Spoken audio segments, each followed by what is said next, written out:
Australians can be very proud of how they have responded to the pandemic. Their discipline, their willingness to comply, that has made it possible for us to be guided by science, knowing that people will, by and large, be willing to take the steps that are needed. And there's no doubt there is a huge desire by the majority of people I speak to see the vaccination rollout get underway. And there is no doubt that there are some people who are hesitant about being vaccinated. And we need to give them confidence, and I welcome the government's campaign. I think it's something like $24 million campaign to promote vaccination. That's a good thing. But then to have that effort undermined by people like the member for Hughes, who has continued to peddle his views on Facebook, social media, on TV, in the corridors today, and spreading misinformation, that undermines any efforts being made with a huge portion of the population who are willing to listen to those words.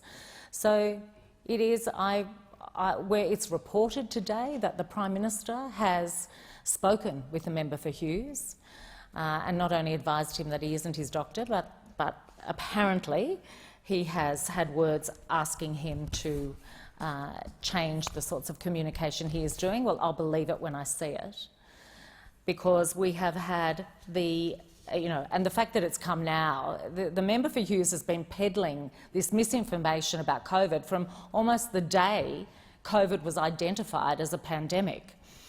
Only this morning he was haranguing the member for Sydney in the corridors about it. All because she had the audacity to say she believed the Minister for Health and she believed the Chief Medical Officer of this country. He's been peddling these dangerous views for such a long time, and the Prime Minister has failed to do anything other than turn a blind eye.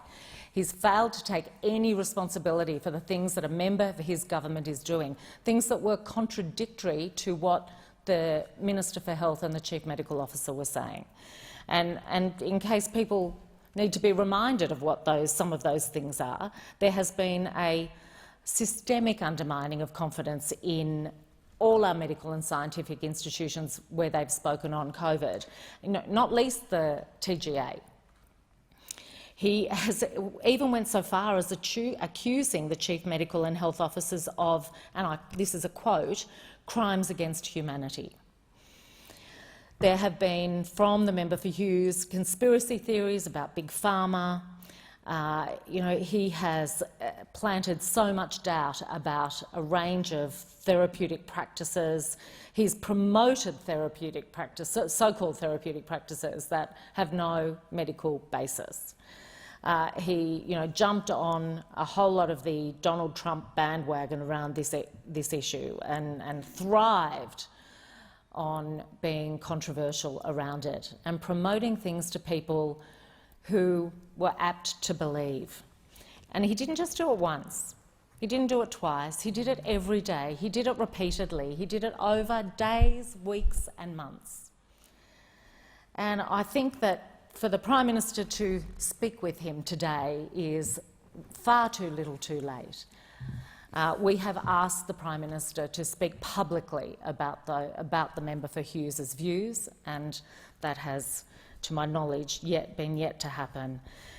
I think actually it's extraordinary that nobody on the other side has really had the guts to call him out.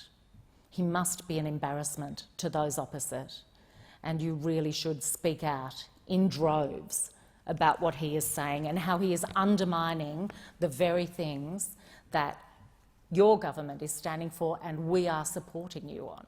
And that is to encourage people to be part of the vaccination rollout so that we can really start to tackle the consequences of COVID and recover from the impacts that it has had, not least being able to keep our people safe.